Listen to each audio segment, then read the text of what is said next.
মধ্যরাতে হঠাৎ দরজায় কড়া নাড়ার শব্দে রুমির ঘুম ভেঙে গেল। আজ বাড়িতে সে একা। বাইরে প্রচণ্ড বৃষ্টি হচ্ছে।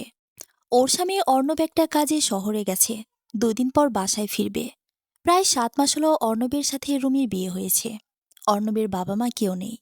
রুমি ভাবছে, এত রাতে আবার কে এলো। রুমি বিছানার উপর চুপ করে বসে আছে। একটু বাদে আবার কেউ দরজায় কড়া নাড়ল। রুমি কিছুটা ভয় পেল। তারপর বেশ জোর গলায় বলল, কে? কোনো সাড়া শব্দ এলো না। রুমি কেন জানি খুব ভয় পাচ্ছে। সে শুনেছে এই গ্রামে প্রায় রাতে নাকি ডাকাতি হয়। তার মধ্যে আজ আবার বৃষ্টি হচ্ছে, বাড়িতে কারেন্টও নেই। ঘরের এক কোণে হারিকেন জ্বলছে।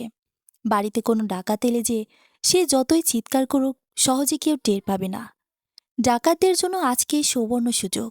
রুমি এসব ভাবছে আর ভয়ে ওর সারা শরীর ঘামছে। রুমি দরজার কাছে এসে দাঁড়াল। দরজার ফুটো দিয়ে দেখার চেষ্টা করতে লাগলো বাইরে কে দাঁড়িয়ে আছে। রুমি কাউকে দেখতে পেল না। তাই সে আবার বিছানার দিকে ফিরে আসতে যাচ্ছিল। আর তখন আবার কেউ দরজায় কড়া নাড়ল। রুমি এবার বেশ রেগেই বলল, আরে দরজায় কে? এতবার করে বলছি আমার কথা কি কারো কানে যাচ্ছে না? আগের মতোই নিশ্চুপ। রুমি সিদ্ধান্ত নিল এবার দরজা খুলব। কপালে যেটা আছে সেটাই হবে। রুমি রান্নাঘর থেকে বটি নিয়ে দরজা খুলতে দেখল অর্ণব দাঁড়িয়ে আছে। বৃষ্টিতে ওর গা একদম ভিজে গেছে। অর্ণব রুমির হাতে বটি দেখে ভয় পেয়ে কয়েক পা পিছিয়ে গেল। অর্ণবকে দেখে রুমি স্বস্তির নিঃশ্বাস ফেলল। অর্ণব বলে উঠল, এ কি, তোমার হাতে বটি কেন? রুমি সবকিছু অর্ণবকে খুলে বলল। সব শুনে অর্ণব হেসে উঠল। তারপর বলল, আমি তো অনেকক্ষণ যাবৎ তোমায় ডাকছিলাম, কিন্তু তোমার তো কোনো সাড়া শব্দ নেই। কিন্তু বিশ্বাস করো, আমি তোমার ডাক শুনতে পাইনি। কিন্তু হঠাৎ এত রাতে ফিরে এলে যে? অর্ণব ভেতরে আস্তে আস্তে বলল, আর বলো না। যে কাজে গিয়েছিলাম সেটা বিকেলের মধ্যেই হয়ে গেছে, তাই ভাবলাম এখন ফিরেই যাই। ও, অর্ণব রুমির গাল টেনে বলল, এমন মিষ্টি বউকে রেখে বাইরে থাকতে ইচ্ছে করে না গো। রুমি বেশ লজ্জা পেল। তারপর বলল, হয়েছে, এত আদর করতে হবে না। তুমি কাপড় পাল্টাও, আমি তোমার জন্য খাবার আনছি। আচ্ছা। রুমি খাবার আনতে রান্নাঘরে গেল। বাইরে প্রচণ্ড বিজলি চমকাচ্ছে। রুমি রান্নাঘরে জানালা দিয়ে বিজলির আলোয় দেখল বাইরে প্রায় হাঁটু জল। নিশ্চিত পাহাড়ি ঢল নেমেছে। সকাল পর্যন্ত এভাবে বৃষ্টি হলে ঘরের মধ্যে পানি ঢুকে যাবে। এমনিতে ওদের এলাকা অনেক নিচু। রুমি খাবার নিয়ে ঘরে এসে দেখল অর্ণব মেঝেতে বসে আছে। রুমি অর্ণবের খাবার এগিয়ে দিয়ে ওর পাশে বসল। কিন্তু অর্ণব এক দৃষ্টিতে দরজার দিকে তাকিয়ে আছে। রুমি অর্ণবকে বলল, খেয়ে নাও। অর্ণব তখন রুমির দিকে তাকালো। রুমি অর্ণবের চোখ দেখে ভয় পেয়ে পিছন দিকে সরে গেল। অর্ণব বলল, খাবো, তবে সেটাই খাবার নয়, তোর রক্ত। এটা বলে অর্ণব হেসে উঠল। রুমি তখন অর্ণবের রক্তমাখা দাঁতগুলো দেখতে পেল। এটা দেখে রুমি জোরে চিৎকার করে উঠল। পরের দিন সকালবেলা অর্ণব এসে দেখল ওর বাসার সামনে মানুষের ভিড় জমে আছে। বাড়ির সামনে এত মানুষের ভিড় জমার কারণ অর্ণব বুঝতে পারছে না। অর্ণব ভিড় ঠেলে সামনে এসে দেখল ওর বাড়ির সামনে পুলিশ সিল করে দিয়েছে। বাড়ির ভেতরে মহিলাসহ বেশ কয়েকজন পুলিশ সদস্য দাঁড়িয়ে আছে। মেঝে জুড়ে রক্তের স্রোত ভেসে যাচ্ছে। রক্ত দেখে অর্ণব আটকে উঠল। মনে মনে ভাবতে থাকল, রুমির আবার কিছু হয়ে যায়নি তো? এটা ভেবে দৌড়ে বাড়ির মধ্যে যেতে দেখল মেঝেতে কেউ পড়ে আছে। অর্ণব সামনে যাওয়ার আগে একজন পুলিশ হাত দিয়ে অর্ণবকে আটকে বলল, আরে, আপনি কি এভাবে ভেতরে ঢুকলেন কেন? আমি কে মানে? আমার বাড়িতে আসছেন আর আমায় বলছেন আমি কে? তখন সেই পুলিশ জোর গলায় বলল, স্যার, মৃত মেয়েটির স্বামী এসেছেন। মৃত মেয়ে মানে? অর্ণব পুলিশকে ধাক্কা দিয়ে মেঝেতে কাপড় দিয়ে ঢাকা লাশটির ওপর থেকে কাপড় সরাতে দেখতে পেল রুমির রক্তাক্ত লাশ। অর্ণব লাশ দেখে হাউমাউ করে কাঁদতে শুরু করল। এমন সময় রান্নাঘর হতে পুলিশ ইন্সপেক্টর মনির বের হয়ে এলো। 2জন পুলিশ কনস্টেবল অর্ণবকে সামলাতে লাগল। মনির অর্ণবকে বলল, আপনি মেয়েটির স্বামী? হ্যাঁ স্যার। এসব হলো কি করে? আমরা সেটা জানার চেষ্টা করছি। কাল আপনি কোথায় ছিলেন? আমি একটা কাজে শহরে গিয়েছিলাম। এই মাত্র আমি ফিরে এলাম। আপনার কি কারো সাথে কোনো শত্রুতা ছিল? না স্যার, এরকম কেউ নেই যে কিনা শত্রুতা করে আমার রুমিকে এভাবে মেরে ফেলবে। ঠিক আছে, আমরা ব্যাপারটা দেখছি। অর্ণব রুমির পাশে বসে কাঁদতে লাগল। অর্ণব কি যেন ভেবে রুমির ওপর থেকে পুরো কাপড় সরাতেই সে ভয়ে চিৎকার করে উঠল। দেখল রুমির পেট হতে ভুঁড়ি বের হয়ে আসে, বুকের বাম দিকে গভীর ফুটো। সাথে সাথে দুজন মহিলা পুলিশ আবার লাশটাকে ঢেকে দিল। অর্ণব বলল, স্যার, এত নৃশংসভাবে কি আমার রুমিকে হত্যা করল? এটাই তো তদন্ত করছি। কোনো মানুষ যেভাবে কাউকে হত্যা করতে পারে সেটা তো ভাবতেই পারছি না, কারণ আজ পর্যন্ত কোনো মানুষকে এভাবে খুন হতে দেখিনি। অর্ণব কিছু বলছে না, শুধু চুপ করে আছে। পুলিশ রুমির লাশ নিয়ে গেল পোস্টমর্টেম করার জন্য। অর্ণব পাশের ঘরে থাকার অনুমতি পেল। পুলিশ চলে যাবার পর অর্ণব বাইরে সে সবাইকে উদ্দেশ্য করে বলল, কাল রাতে একটা মেয়ে এভাবে হত্যা করা হচ্ছিল। আপনারা কেউ কি কিছু টের পাননি, নাকি সব শুনেও না শোনার ভান করছেন? তখন একজন লোক বলে উঠল, দেখো বাবা অর্ণব, কাল রাতে যে পরিমাণ বৃষ্টি হচ্ছিল, তখন বৃষ্টির শব্দ ব্যতীত আর কিচ্ছু শুনতে পারিনি। বাইরে হাঁটু জল ছিল। অর্ণব লোকটির কথায় হেসে উঠল। তারপর বলল, চারদিকের অবস্থা দেখে তো মনে হচ্ছে না কাল হাঁটু জল পরিমাণ বৃষ্টি হয়েছে, কারণ আমরা সবাই জানি এরকম বৃষ্টি হলে আমরা কেউ 2-3 দিন ঘর থেকে বের হতে পারি না, পথে ঘাটে পানি থাকার কারণে। কিন্তু দেখুন, মাটি একদম খটখটে শুকনো। তখন সবাই চারদিক তাকিয়ে দেখল সত্যি তো মাটি শুকনো, কিন্তু সবাই তো রাতের বেলা বাড়ির বাইরে হাঁটু জল দেখছিল। তাহলে হঠাৎ করে এত পানি গেল কোথায়? তখন আরেকজন মহিলা বলে উঠল, হ্যাঁ তাই তো, তাহলে কাল রাতে এত বৃষ্টি হতে দেখলাম, সেটা কি ছিল? সবার এটা নিয়ে বলা বলি শুরু করল, কিন্তু কয়েকজন বয়স্ক লোকদের চোখে মুখে ভয়সহ আতঙ্কের ছাপ দেখা গেল। অর্ণব কিছু না বলেই ভেতরে চলে গেল। রুমিকে আর কখনো দেখতে পাবে না ভেবে অর্ণবের খুব কষ্ট হচ্ছে। রুমি ছিল অর্ণবের নিঃসঙ্গ জীবনের একমাত্র সঙ্গী। সেই রুমি আজ ওকে একা করে দিয়ে চলে গেল। এই জীবনটা আজ ওর কাছে মূল্যহীন মনে হচ্ছে। ইচ্ছা হচ্ছে সে নিজেও নিজেকে শেষ করে দিবে। কিন্তু তখন অর্ণব মনে মনে ভাবল, নিজেকে শেষ করে দিলে চলবে না। রুমির খুনিকে খুঁজে বের করব, আর আমি নিজে ওদের শাস্তি দিব। রাত 8টা নাগাদ রুমির পোস্টমর্টেম রিপোর্ট মনিরের হাতে এলো। পোস্টমর্টেম রিপোর্টে লেখা রুমির শরীরে কলিজা নেই। মনির অবাক হয়ে ভাবছে, এই প্রথম সে এমন খুনিকে দেখল যে কিনা কলিজা বের করে নিয়েছে। তখন পুলিশ কনস্টেবল শফিক মনিরকে বলল, স্যার, আমার কাছে একটা বিষয়কে বেশ রহস্যময় মনে হচ্ছে। কোন বিষয়কে? কাল রাতের বৃষ্টির যে ব্যাপারটা। কাল এত পরিমাণ বৃষ্টি হলো, কিন্তু সকালে চারপাশের পরিবেশ দেখে মনে হলো না যে রাতে বৃষ্টি হয়েছে। এটা তো রহস্যের কিছু আমি দেখছি না। স্যার, রাতে বাইরে বৃষ্টির কারণে পানি হাঁটু অবধি হয়েছিল, কিন্তু সে পানি হঠাৎ করে কোথায় চলে গেল? মাটির অবস্থা দেখে মনে হচ্ছে কাল কোনো বৃষ্টি হয়নি। ভাবার বিষয়। এমন সময় আবার ঝুম বৃষ্টি শুরু হলো। সেই সাথে প্রচণ্ড বিজলি চমকাতে শুরু করল। রাত বাজে 12টা। অর্ণব জানালার ধারে বসে বৃষ্টি দেখছে আর মনে মনে পুরনো স্মৃতিচারণ করছে। এমন কত রাত গেছে অর্ণব আর রুমি জানালার পাশে বসে রাতের বৃষ্টি উপভোগ করেছে। কখনো কখনো ভালোবাসার উষ্ণ আবেশে দুজন হারিয়ে গেছে। আজ সবকিছু শুধু স্মৃতি হয়ে পড়ে আছে। অতিরিক্ত বৃষ্টির কারণে বাইরে আবারও পানি উঠেছে। এমন সময় হঠাৎ দরজায় কেউ একজন কড়া নাড়ল। অর্ণব ভাবল এত রাতে আবার কে এলো, আবার পুলিশের লোক নয় তো?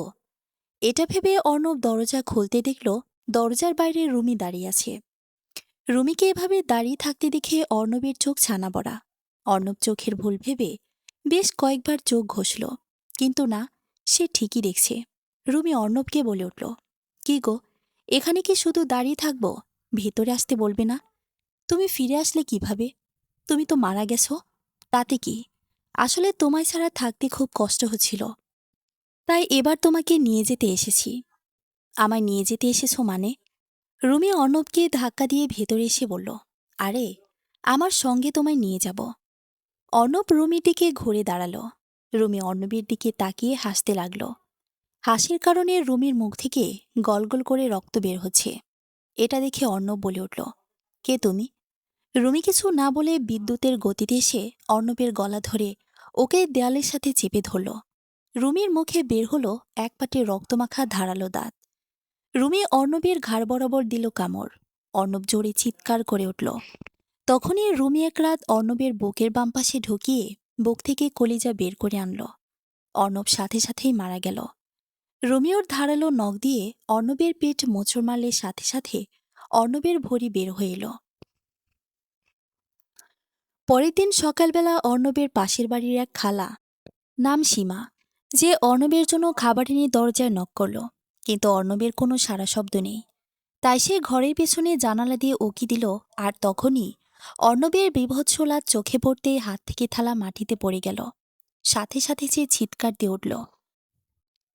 পুলিশ ইন্সপেক্টর মনির অর্ণবের লাশের চারপাশ ভালোভাবে পর্যবেক্ষণ করছে। রুমের মতো ঠিক একইভাবে অর্ণবকেও খুন করা হয়েছে। মনির সীমার কাছে এগিয়ে এলো, তারপর ওনাকে জিজ্ঞেস করল, আপনি সর্বপ্রথম লাশ দেখেছেন, তাই তো? হ্যাঁ। রুমির লাশও আপনি সবার আগেই দেখেছিলেন? হ্যাঁ। তার মানে আপনি নিশ্চয়ই জানতেন এদের দুজনের খুন হবে। আর খুন হয়েছে কিনা এটা দেখার জন্যই আপনি সবার আগে এসে এদের ঘরে উকি দিয়েছেন। আর যখনই দেখলেন খুন হয়েছে, আর তখন আপনি মিথ্যা নাটক করার জন্য আমাদের ফোন করলেন। না না স্যার, এসব কি বলছেন? অর্ণব আর রুমি এরা তো আমার সন্তানের মতোই ছিল। এদের আমি কেন খুন করব? সেটাই তো জানতে চাইছি। কেন আপনি ওদের খুন করলেন? এমন সময় সীমার ছেলে রেগে গিয়ে বলল, বারবার আমার মায়ের উপর দোষারোপ করছেন কেন? আমার মা কেন ওদের মারতে যাবে? সবসময় তো আমার মা ওদেরকে সন্তানের মতোই আগলে রেখেছে। আপনারা খুনিকে ধরতে পারছেন না, তাই এসব বলছেন। খুনি সময় মতো ঠিক ধরা পড়বে। আর আমাদের কাজই হলো মানুষকে সন্দেহ করা। তুমি আমার সন্দেহের বাইরে নও। যদি দোষ না করে থাকো, তাহলে কিছুই হবে না। এমন সময় এসআই ফরিদ মনিরকে বলল, স্যার, একটা অবাক করা বিষয় দেখেছেন? কি? কাল রাতেও প্রচুর বৃষ্টি হয়েছিল। এমনকি বাইরে হাঁটু অবধি পানি ছিল। কিন্তু এখন দেখেন, সেই পানি উধাও। চারপাশের অবস্থা দেখে মনে হচ্ছে না কাল বৃষ্টি হয়েছে। এমন হওয়ার রহস্য কি তা মাথায় আছে না? আর স্যার, যে 2 দিন এমন বৃষ্টি হয়েছে, সেই 2 দিনই খুন হয়েছে। হুম, ব্যাপারটা কেমন যেন রহস্যময় হয়ে উঠছে, বিশেষ করে বৃষ্টির ব্যাপারটা। স্যার, একবার কি আবহাওয়া অফিসে খবর নিয়ে দেখব কাল রাতে আদৌ বৃষ্টি হয়েছে কিনা? আবহাওয়া অফিসে খবর নিয়ে কি হবে? আমরা সবাই জানি কাল রাতে বৃষ্টি হয়েছে। কিন্তু স্যার, এটাকে আমার আসল বৃষ্টি মনে হচ্ছে না। এই কথা শুনে মনির হাসতে লাগল। তারপর বলল, বৃষ্টির আবার আসল নকল আছে নাকি? নেই, কিন্তু তারপরও মনে হচ্ছে এই বৃষ্টির পেছনে কোনো অন্য জগতের শক্তির হাত আছে। কিসব আজে বাজে বকছ? অন্য জগতের শক্তি মানে কি? তখন এক বৃদ্ধ মানুষ বলে উঠল, আজে বাজে নয় স্যার, উনি ঠিক বলেছেন। এ খুনসহ এই বৃষ্টির পেছনে অন্য জগতের শক্তির হাত আছে, কারণ এমন ঘটনা পূর্বেও ঘটেছে। মনির এই কথা শুনে লোকটির কাছে এগিয়ে গেল। তারপর জিজ্ঞেস করল, দেখি পুরো ঘটনা বলেন তো। আজ থেকে 40 বছর আগে এরকমভাবে বৃষ্টি আর খুন হওয়া শুরু হয়েছিল। আপনাদের এক অফিসারও খুন হয়েছিল। অনেক চেষ্টার পরও কেউ যখন খুনিকে ধরতে পারছিল না, তখন আমাদের দিকে সাহায্যের হাত বাড়িয়েছিল এক সাধু বাবা। মনির তখন বিদ্রুপ করে বলল, খুনি এমন কে ছিল যাকে সাধু বাবা থামিয়েছিল? সে এক ভয়ানক বিশ্বাস ছিল, রক্ত ছিল যা তীব্র নেশা। সে একের পর এক খুন করেছে। যখন কেউ তাকে থামাতে পারেনি, তখন সাধু বাবা তাকে বন্দি করেছিল। কিন্তু এখন সে আবার মুক্তি পেয়েছে। সে আমাদের গ্রামের কাউকে ছাড়বে না। প্রতিশোধ নিবে সে, প্রতিশোধ। এই বলে সে চলে যেতে লাগল। আর তখনই অন্য আরেকজন বলল, স্যার, ওনার কথায় কান দিবেন না। উনি একজন পাগল, মাথার সিট খারাপ ওর। আপনি কে? আমার নাম রাজীব শেখ, এই গ্রামের জমিদার রায়হান শেখের ছেলে। এতদিন শহরে ছিলাম, কিছুদিন হলো গ্রামে ফিরে এসেছি। স্ত্রী, ছেলে মেয়ে সবাই শহরেই থাকে। শহরের জীবন ভালো লাগছিল না, তাই আমি আবার গ্রামে ফিরে এলাম। ও আচ্ছা, আপনি তো কিছুদিন হলো গ্রামে এসেছেন, তাহলে জানলেন কি করে ওই বৃদ্ধ লোকটির মাথা খারাপ? গ্রামে এসে সবার ব্যাপারে খোঁজখবর নিচ্ছিলাম, তখন জানতে পেরেছি লোকটি মানুষকে ভুলভাল কথা বলে বিভ্রান্ত করে। ঠিক আছে। মনির রাজীবের সাথে কথা বলা শেষ করে ফরিদকে বলল, এই লোকটির ওপর নজর রেখো। একে আমার কেন জানি সন্দেহ হচ্ছে। Okay sir. সেদিন সন্ধ্যায় আবারও বৃষ্টি শুরু হলো। আর পরের দিন সকালে গ্রামের ওই পুকুর পাড়ে ওই বৃদ্ধ লোকটির লাশ পাওয়া গেল। রুমি আর অর্ণবের মতো সেই লোকটিকেও একইভাবে খুন করা হয়েছে। মনির ফরিদকে বলল, আজ থেকে রাতের বেলা গ্রামে পাহারা বসাতে হবে, যেভাবেই হোক খুনিকে ধরতে হবে। স্যার, আমার মনে হয় কাল বৃদ্ধ লোকটি যেটা বলছিল এটাই সত্যি ছিল। আমাদের যেন কিছু বলতে না পারে, সেজন্য খুনি লোকটিকে মেরে দিয়েছে। হ্যাঁ, কিন্তু লোকটি অন্য জগতের শক্তির ব্যাপারে কিছু বলছিল। বাস্তবিক অর্থে অন্য জগতের শক্তি বলতে কিছু নেই, ঠিক, কিন্তু স্যার, এই বৃষ্টির ব্যাপারটার পেছনে অন্য জগতের শক্তি রয়েছে। আমি আবহাওয়া অফিসে খবর নিয়ে দেখেছি স্যার, এই 3 দিন এই এলাকায় কোনো বৃষ্টি হয়নি। এটা দেখে তো আমরা সবাই অবাক, কিন্তু বাস্তবে নিজের চোখে না দেখা পর্যন্ত কিছু বিশ্বাস করা যাবে না। আমাদের আজ রাত থেকে গ্রামের আনাচে কানাচে থেকে দেখতে হবে যে আসল খুনিকে। মনির সহ প্রায় 10-12 জন পুলিশ মিলে সারা রাত পাহারা দিল, কিন্তু খুনির ব্যাপারে কিছু জানতে পারল না বা সন্দেহজনক কিছু খুঁজে পেল না।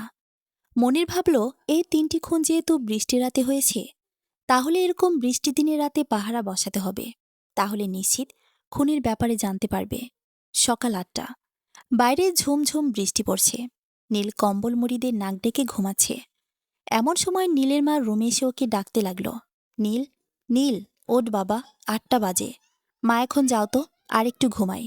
আরেকটু ঘুমালে খিচুড়ি ঠান্ডা হয়ে যাবে, তাই তো তোকে ডাকছি।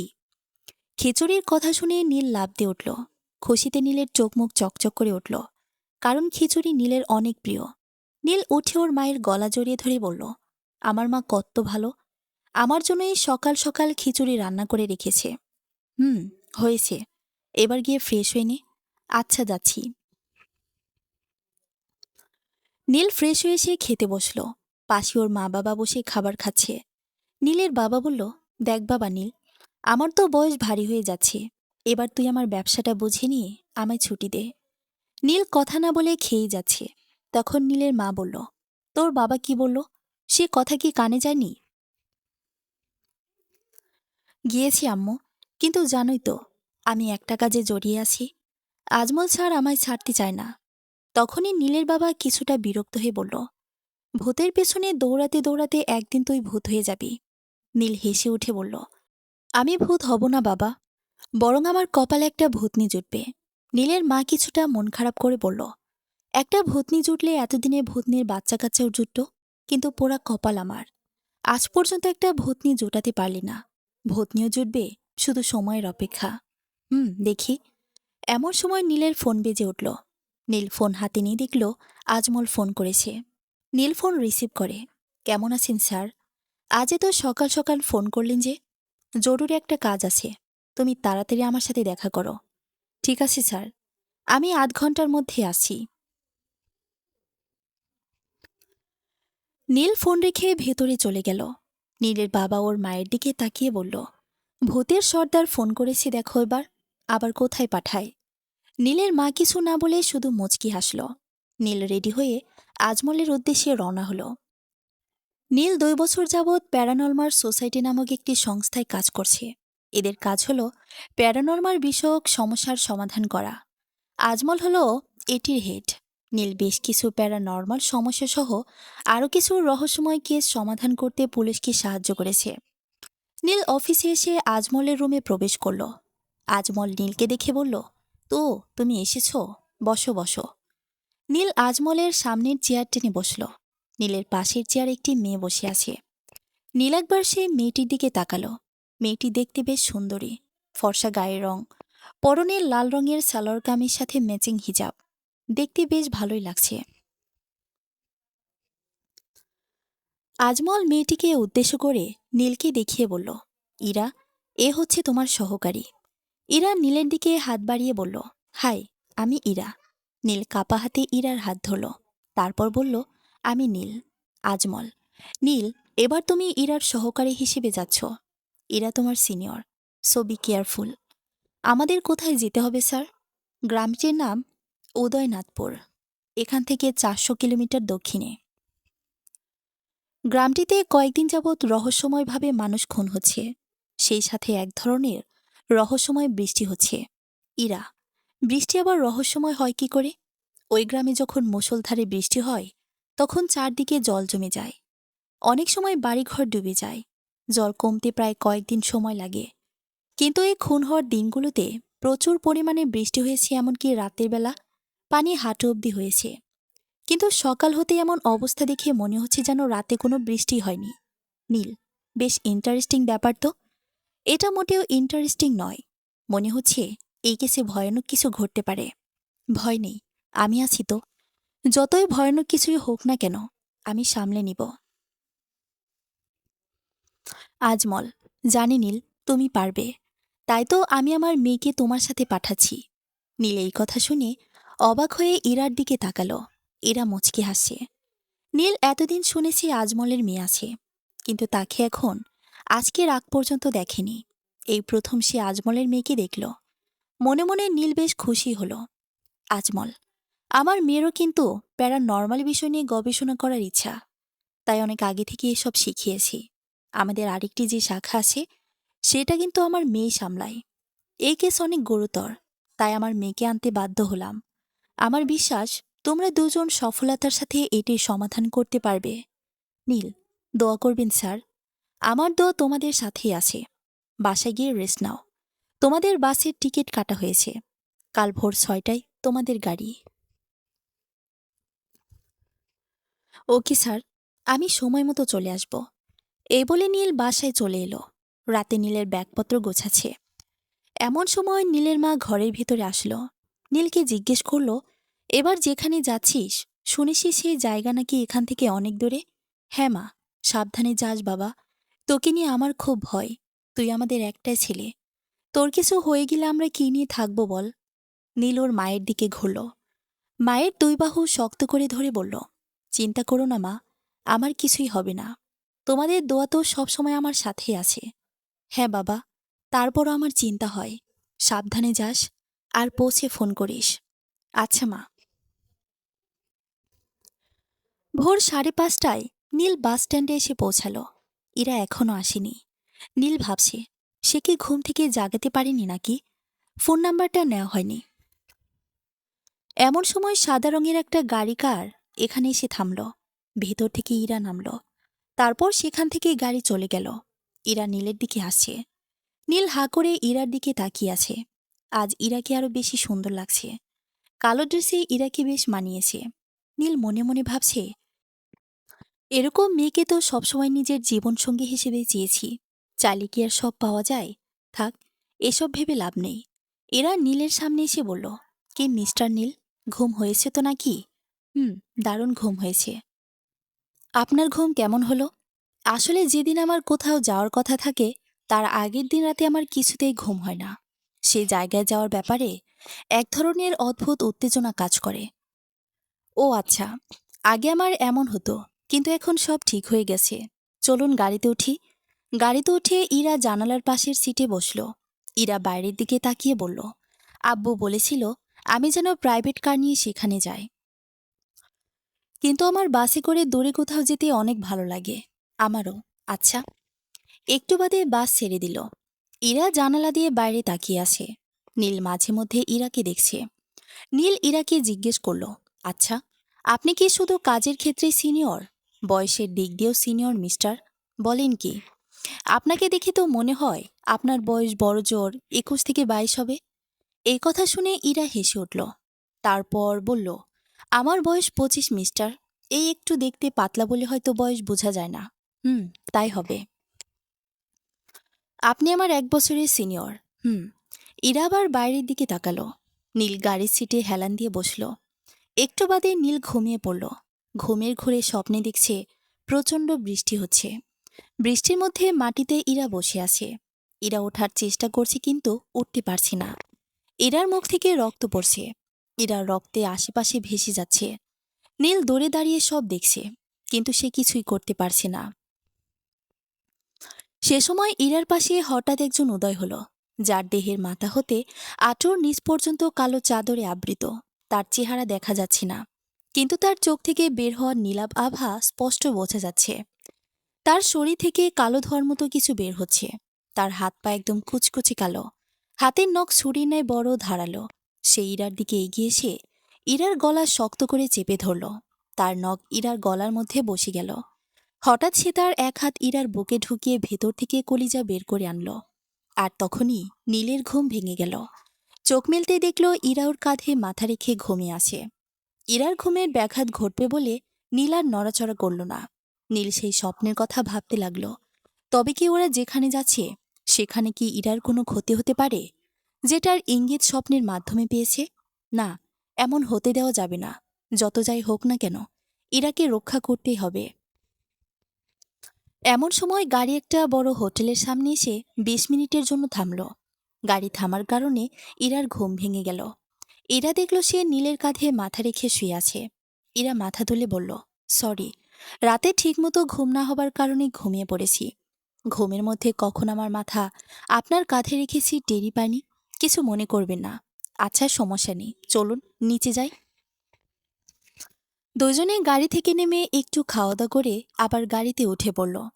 সন্ধ্যা ৭টার সময় উদয়নাথপুর পৌঁছে গেল। গাড়ি থেকে নেমে থাকার জন্য একটি হোটেলে গিয়ে ২ রুম বুক করল। রুমে সে দুজনে ফ্রেশ হয়ে নিল। তারপর হোটেলের নিচে চলে এলো। ইরা বলল, আমরা কাল সকালে গিয়ে এই খুনগুলোর ব্যাপারে খোঁজ খবর নিব। আজ অনেক ক্লান্ত, এটাই ভালো হবে। এখন খেয়ে নিই। এই হোটেলে খাবার ব্যবস্থা আছে। আচ্ছা। খাওয়া শেষ করে হোটেল রিসিপশনের কাছে এসে দাঁড়ালো। আর তখনই প্রচণ্ড জোরে বৃষ্টি শুরু হলো। বৃষ্টি দেখে হোটেল ম্যানেজার বলতে লাগলো, না জানি আজ আবার কে মারা যায়। এত বৃষ্টি নয় যেন একটা মৃত্যুর হাতছানি। এই কথা শুনে নীল জিজ্ঞেস করল, কেন, বৃষ্টি হলে সমস্যা কি? ১ সপ্তাহ যাবৎ যে কদিন রাতে বৃষ্টি হয়েছে সেই কদিনই কেউ না কেউ নৃশংসভাবে খুন হয়েছে।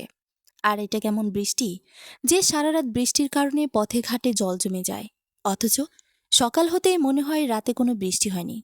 ইরা, পুলিশ খুনের কোনো সন্ধান করেনি? ম্যানেজার, পুলিশ তদন্ত করছে, কিন্তু এখন পর্যন্ত কিছু খুঁজে পায়নি। এসব দেখে মনে হচ্ছে এই খুন কোনো মানুষ নয়, বরং অতৃপ্ত আত্মা বা অন্য জগতের কোনো শক্তি করেছে। নীল ইরাকে সরিয়ে নিয়ে এসে বলল, আমাদের একবার আজ রাতে বের হলে ভালো হতো, কারণ আজ রাতেও বৃষ্টি হচ্ছে। হয়তো আজও খুন হতে পারে। আজ বের হলে কিছু না কিছু নিশ্চয়ই জানতে পারতাম। কিন্তু আমার শরীর চলছে না আজ। মাথা কেমন যেন ঘুরছে। আচ্ছা, আপনি শুয়ে পড়ুন, আমি গিয়ে দেখছি। এই অপরিচিত জায়গায় রাতের বেলা একা বের হওয়া ঠিক হবে না। তার চেয়ে বরং কাল দুজনেই একসাথে বের হব। আচ্ছা। দুজন দুজনের রুমে চলে গেল। ইরা শুয়ে পড়তেই ঘুমিয়ে গেল। কিন্তু নীল না ঘুমিয়েই রেইনকোট গায়ে জড়িয়ে ওর প্রয়োজনীয় কিছু জিনিস নিয়ে বেরিয়ে পড়ল। মনির চুপ করে বসে আছে।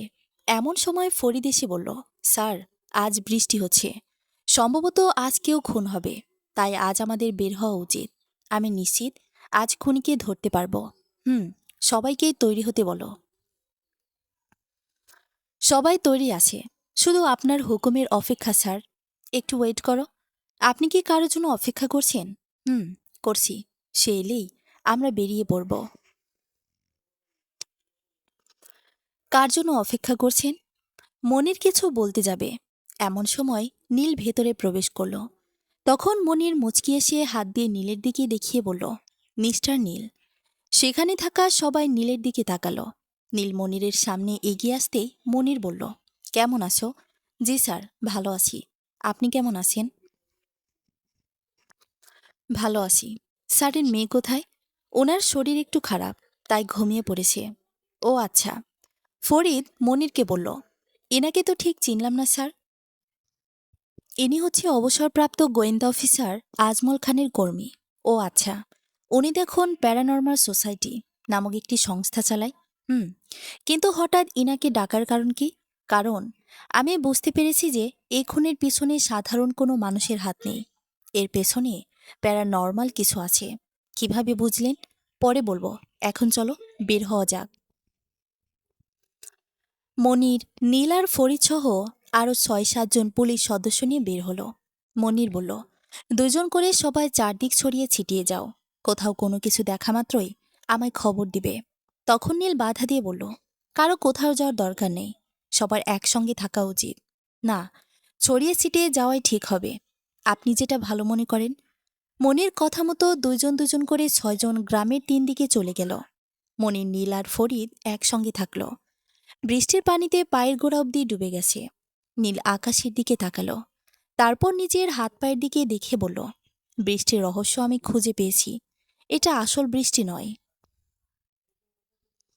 ফরিদ, আসল বৃষ্টি না হলে এটা কি? নীল, এই বৃষ্টি আর বৃষ্টিময় আবহাওয়া, পথে ঘাটে জল, এসব কিছু সব ফেক। মনির, কিভাবে? নীল, কারণ দেখুন, বৃষ্টির পানি আমাদের গায়ে পড়ছে, অথচ আমাদের শরীর একদম শুকনো, এক ফোঁটা পানি গায়ে লেগে নেই। তারপর নীল পানি থেকে পা তুলে মনিরকে বলল, দেখুন, আমার পা পানিতে ডুবে থাকলেও পা কিন্তু একদম ভেজেনি। ফরিদ সাথে সাথে ওর গার হাত পা দেখে বলল, সত্যি স্যার, আমারও হাত পা একদম শুকনো। কিন্তু এমন হবার কারণ কি? নীল, কেউ একজন তার জাদু শক্তি দ্বারা আমাদের চোখে বৃষ্টি নিয়ে ভ্রম তৈরি করেছে, যে কারণে এমন হচ্ছে। এটা শুনে মনির মুচকি হাসছে। ফরিদ বলল, স্যার, আপনি হাসছেন কেন? এটা আমি ওই বৃদ্ধ লোক খুন হবার রাতে টের পেয়েছিলাম, তাই আর কোনো কিছু না ভেবে আজমল স্যারের সাহায্য নেওয়ার সিদ্ধান্ত নিই। ও, বুঝলাম। নেক্সট পার্ট কথা কাব্যতে পাবেন। নীল, যেই কাজ করছে সেই আসল খুনি, তাই আমাদের আগে তাকে খুঁজে বের করতে হবে। মনির, চলো। তিনজন সামনের দিকে এগিয়ে যেতে লাগলো। দুজন পুলিশ কনস্টেবল শফিক আর রবিউল গ্রামের জঙ্গলের পাশ দিয়ে হাঁটছে আর এদিক সেদিক দেখছে। এরা দুজন একে অপরের বন্ধুর মতো। রবিউল বলল, আমাদের চোখ কান খোলা রাখতে হবে, কারণ আমাদের জীবনেরও ঝুঁকি আছে। একদম ঠিক বলেছ বন্ধু। নিজেদের চাকরি জীবনে আজ পর্যন্ত এমন নৃশংসভাবে খুন হতে দেখিনি। আমিও না বন্ধু। কে যে করছে তাকে একবার ধরতে পারলে হতো। এমন সময় অনেক পরিচিত কণ্ঠে পেছন থেকে শফিকের নাম ধরে কেউ একজন ডাকল। শফিক ডাক শুনে পেছনে তাকিয়ে দেখল ওর স্ত্রী শায়লা দাঁড়িয়ে আছে, যে কিনা 2 বছর আগেই মারা গেছে। শফিক ওর মৃত স্ত্রীকে দেখে একদম হতবাক।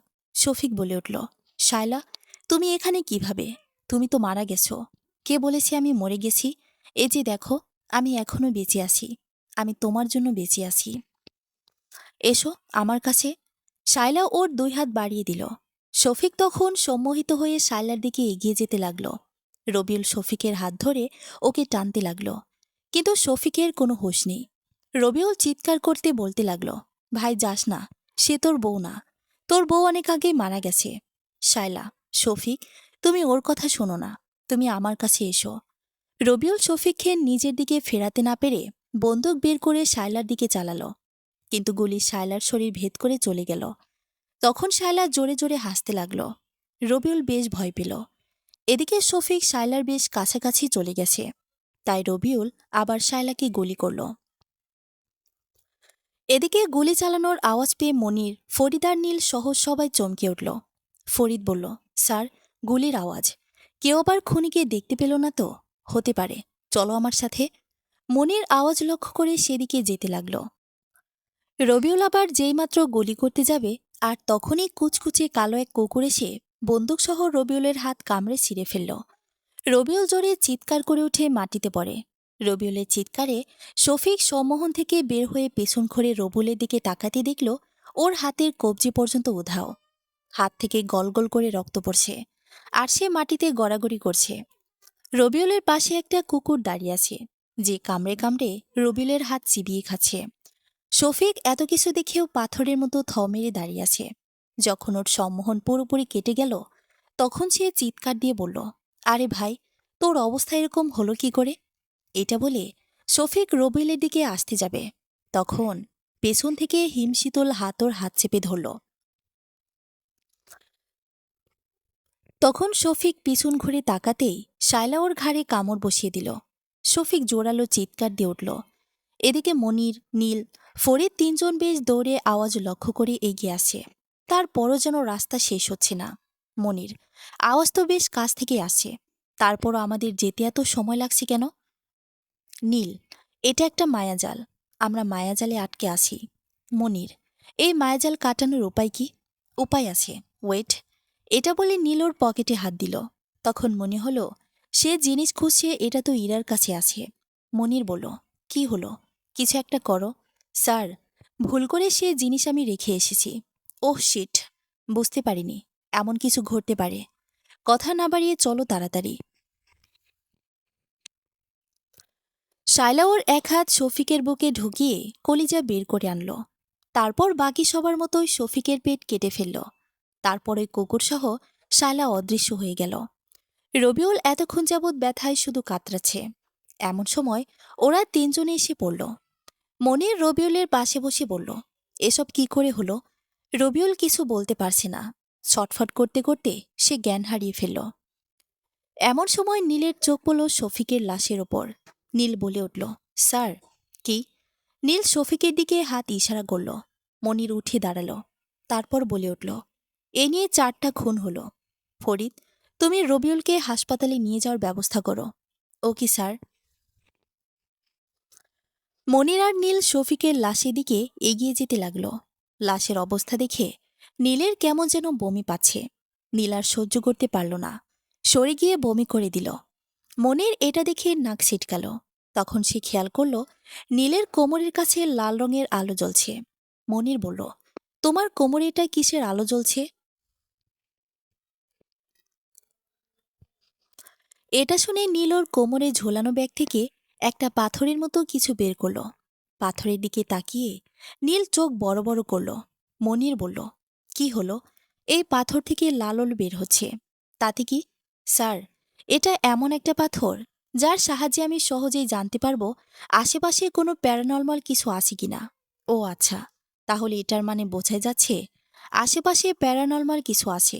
শুধু প্যারানর্মাল না, যেটা আছে সেটা খুব শক্তিশালী ভয়ানক পিশাচ। ওর সামনে দাঁড়ানো মানে নিজের জীবনকে নিজের হাতে শেষ করে দেওয়া। আগে বুঝেছিলাম এরকম কিছু একটা হবে। যত যাই হোক না কেন, আমি ওর সামনে দাঁড়াবো।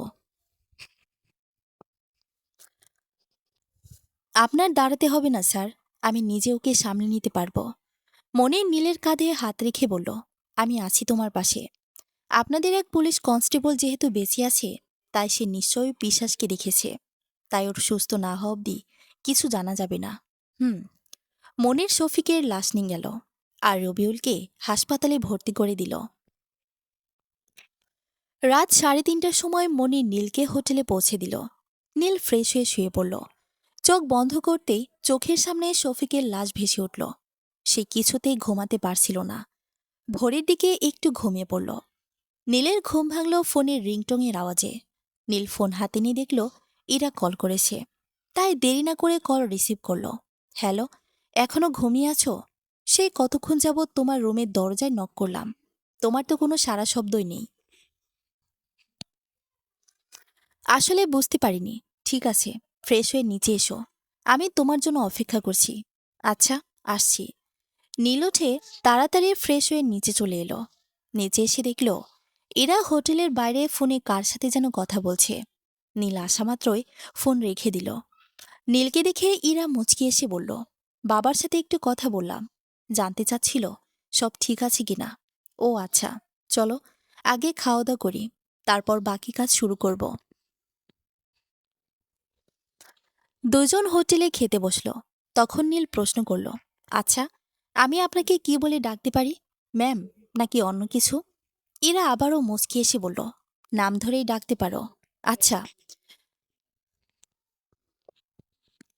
আগে আমাদের পুলিশ ইন্সপেক্টর মনিরের সাথে দেখা করতে হবে। আমি দেখা করেছি আর অনেক কিছু জেনেছি। আরও একটা খুন হয়েছে। মানে কখন, কোথায়, কিভাবে? নীল তখন সবকিছু ইরাকে বলল।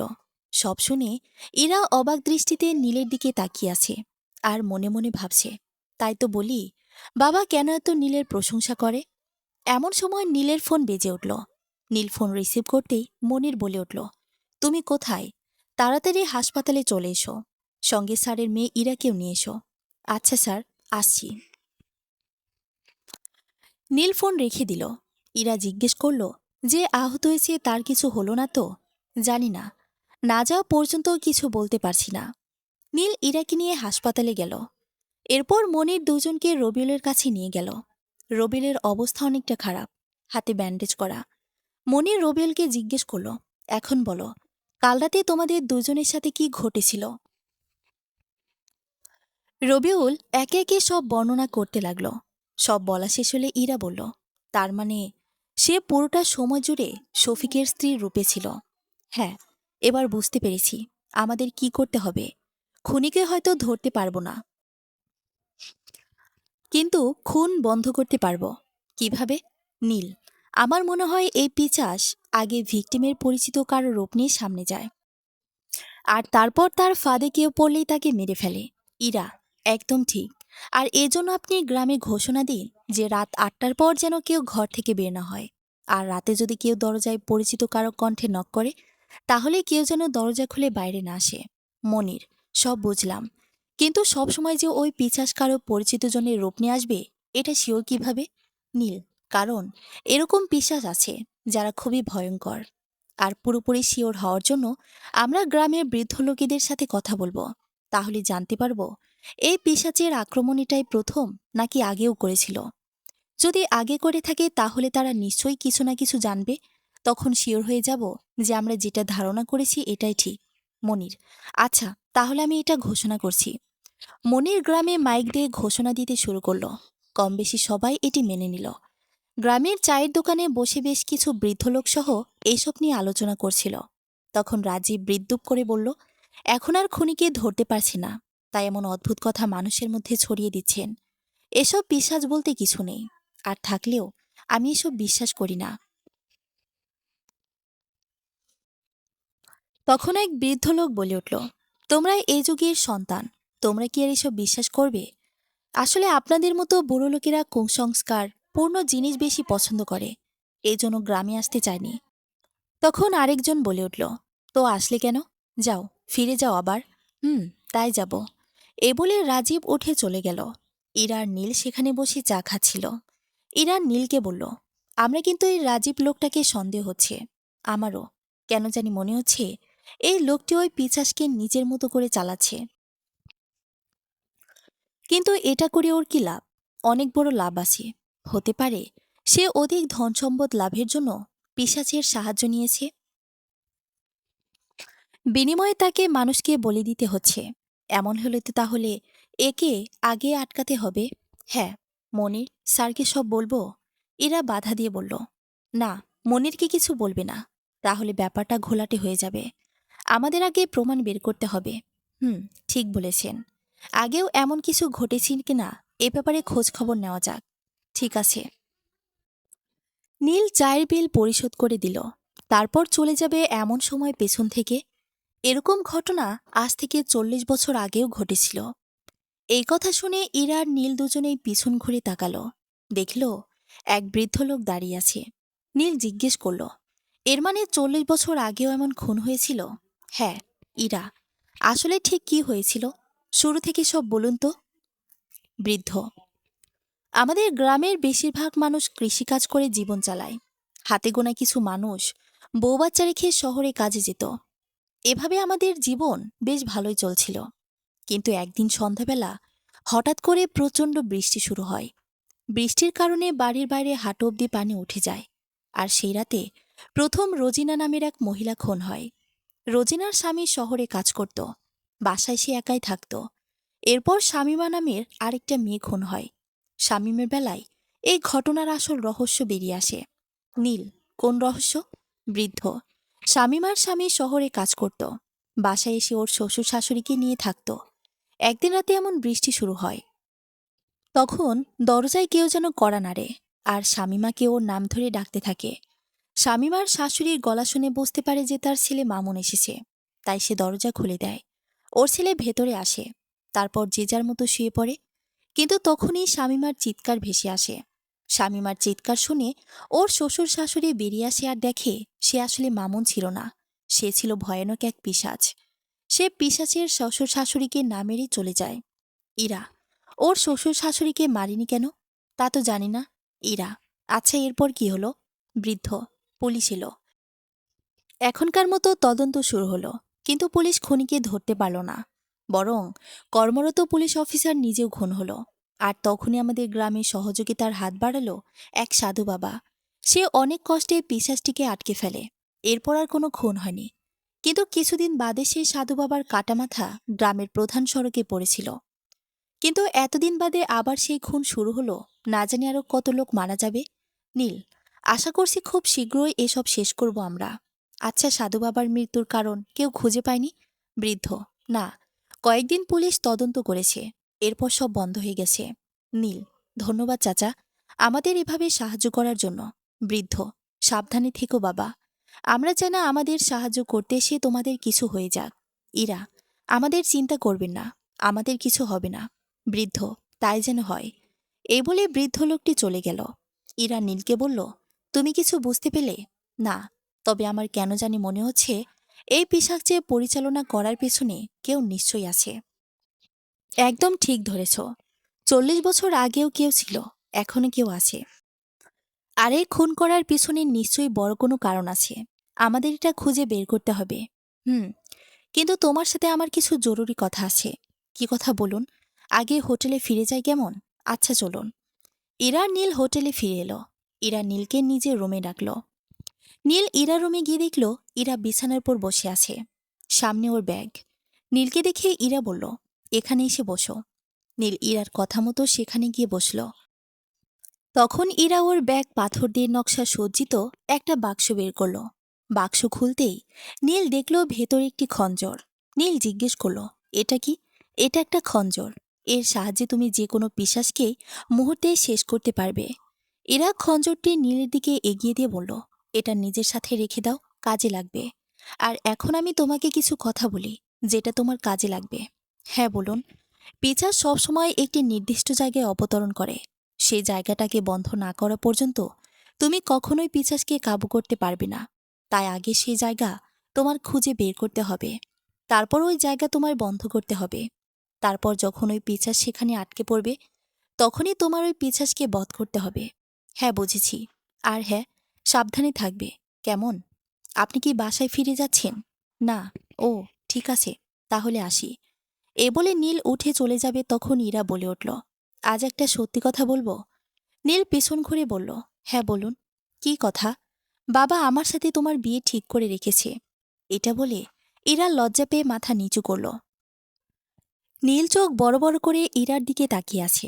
তারপর বলল, মানে? ঠিক বুঝলাম না। মানে হলো, আমার বাবার নাকি তোমাকে খুব পছন্দ হয়েছে, তাই সে তোমার সাথে আমার বিয়ে ঠিক করে রেখেছে। বাবা তোমাকে কখনো ছাড়তে চায় না, তাই এই একমাত্র উপায় ভেবে রেখেছে।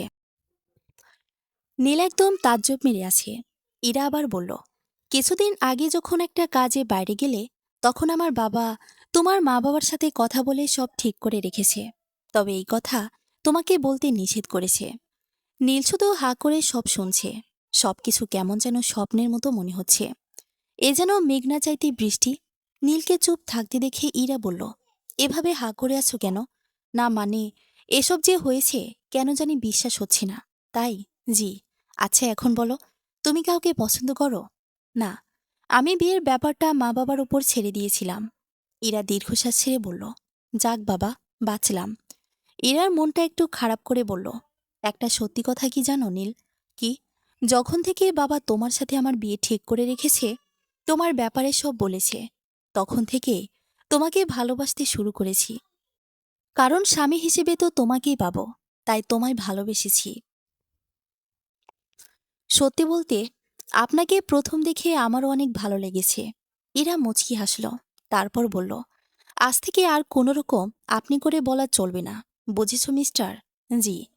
এমন সময় বাইরে আবার বৃষ্টি নামল। নীল বলে উঠল, আমার যেতে হবে, নয়তো না জানি আবার কে না কে খুন হয়। আমিও যাব। না ইরা, তোমার যাওয়া ঠিক হবে না। তুমি হোটেলে থেকে রেস্ট নাও। ঠিক আছে, তুমি সাবধানে থেকো। হুম। নীল হোটেল থেকে বের হতেই ওর গায়ে বৃষ্টি পড়তে শুরু করল। নীল দেখল ওর গা ভিজে যাচ্ছে। তার মানে এটা কোনো ভ্রম বৃষ্টি নয়, বরং সত্যি বৃষ্টি হচ্ছে। নীল ভেতরে এসে রেইনকোট গায়ে দিয়ে বেরিয়ে পড়ল মনিরের উদ্দেশ্যে।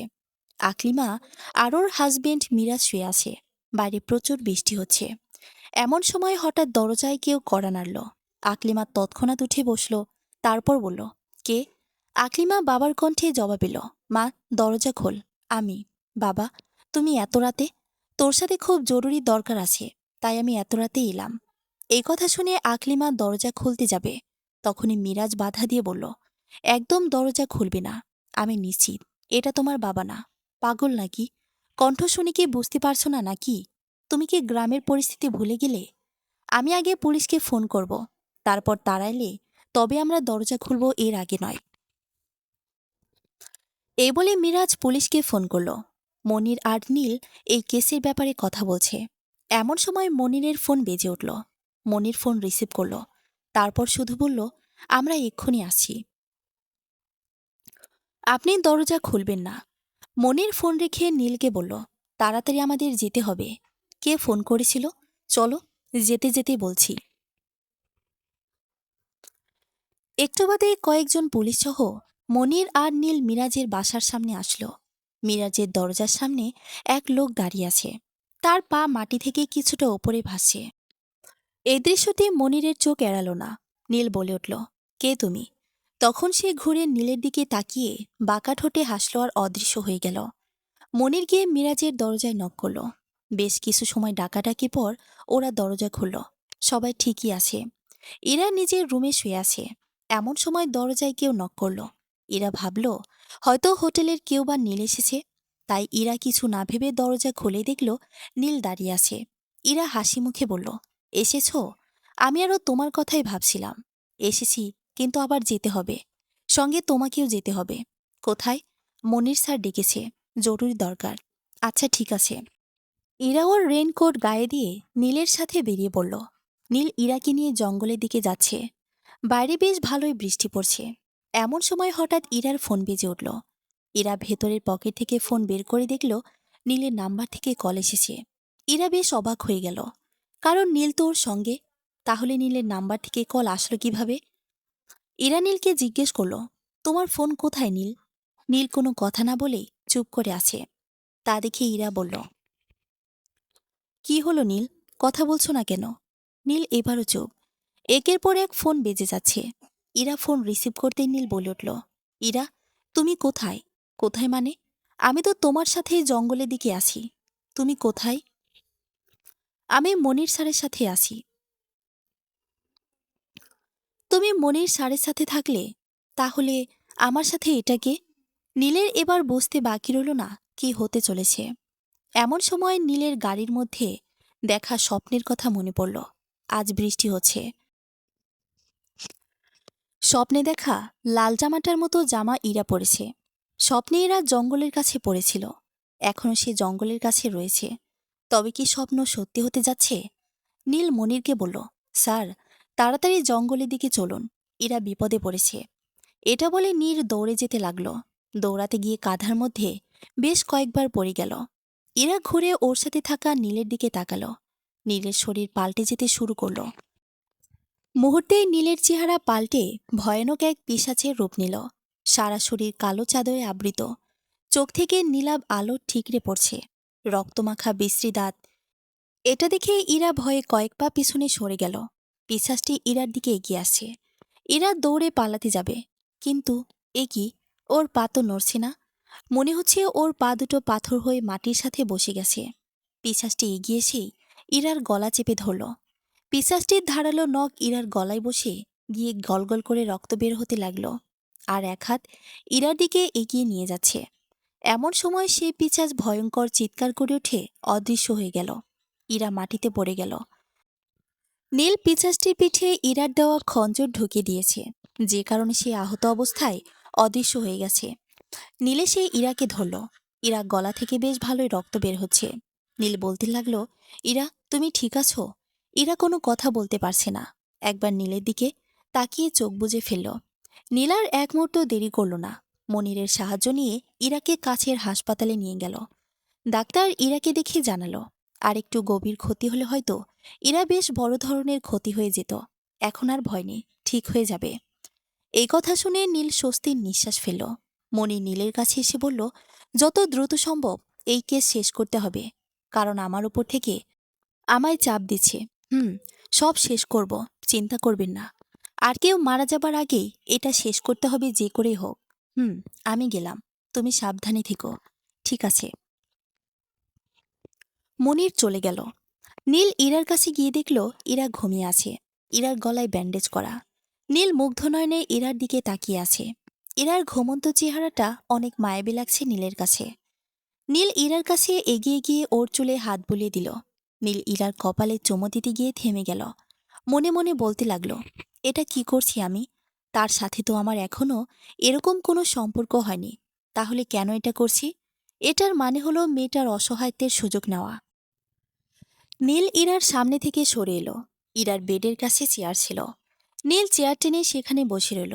বসে থাকতে থাকতে কখনো ঘুমিয়ে পড়েছে নীল বুঝতে পারিনি। ভোরের দিকে ইরার ঘুম ভাঙল। ঘুম ভাঙার পর পাশে তাকাতে দেখল নীল বসা অবস্থায় ঘুমিয়ে আছে। ইরা ডাক দিল, নীল, নীল। ডাক শুনে তৎক্ষণাৎ নীলের ঘুম ভেঙে গেল। নীল ইরার দিকে তাকালো। তখন ইরা বলল, এভাবে বসে যে ঘুমাচ্ছ, তোমার ঘাড় ব্যথা করবে তো? আরে কিছু হবে না। তুমি এখন কেমন আছো? আমি ভালো আছি, শুধু গলায় একটু ব্যথা করছে। রাতে এভাবে এখানে বসে না থেকে হোটেলে ফিরে যেতে পারতে। তোমায় এ অবস্থায় রেখে কিভাবে যায় বলো? হুম। এরা দীর্ঘশ্বাস ফেলল। তারপর ইরা হঠাৎ বলে উঠল, রাতে আমার এতটা কাছাকাছি আসছিলে কেন? এই কথায় নীল চমকে উঠল। সেই সাথে বেশ ভয় পেল। নীল থতমত খেয়ে বলল, আমি কেন তোমার কাছে আসতে যাব? ইরা মুচকি এসে বলল, মিথ্যা বলার দরকার নেই। আমি কিন্তু তোমার উষ্ণ নিঃশ্বাস অনুভব করেছি। তাই বলো কেন আসছিলে? নীল বুঝল এখন আর মিথ্যা বলে কোনো কাজ হবে না। তাই বলল, কেন জানি তোমার কপালে চুমো দিতে ইচ্ছে করছিল, তাই আর কি। তাহলে দিলে না কেন? এমনি। এটা ঠিক হতো না। কেন ঠিক হতো না? আজ বাদে তো কাল আমি তোমার বউ হব। তাহলে দিতে সমস্যা কোথায়? যদি হঠাৎ বিয়ে না হয়, তাহলে তো এর দ্বারা তোমার স্বামীর হক নষ্ট করা হবে। তাই দিনি। আসলেই তুমি খুব ভালো। আমি জানতাম বাবা আমার জন্য কখনো খারাপ কাউকে বেছে নেবে না।